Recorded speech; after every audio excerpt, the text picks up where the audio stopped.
Sony announced Xperia 1V on May 11th last year.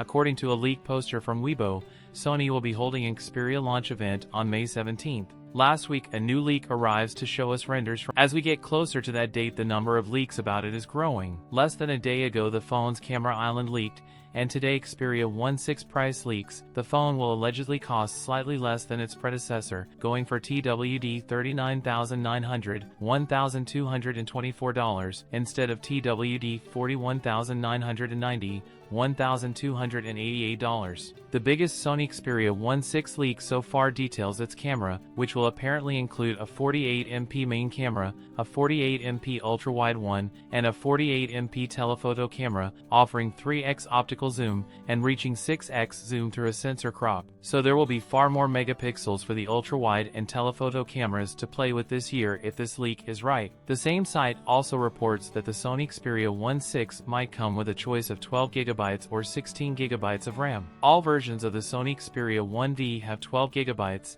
so the top model could have 4GB of extra RAM this year. Finally, according to a leaker posting on Weibo, a Chinese social media platform, the Sony Xperia 1.6 will have a 6.9-inch screen, up from 6.5 inches on the Xperia 1V. This is a surprising claim, as due to the expected 21:9 aspect ratio with a 2K resolution, that could make the phone extremely tall. Sony likely to move from the Snapdragon 8 Gen 2 to the Snapdragon 8 Gen 3, so expect the Sony Xperia 1.6 to be more powerful than Xperia 1V. Sony Xperia 1.6, we'd like better heat management with faster charging. That's it for today's video. If you enjoyed it, don't forget to like, comment, and subscribe for more content. Thanks for watching, and I'll see you in the next one.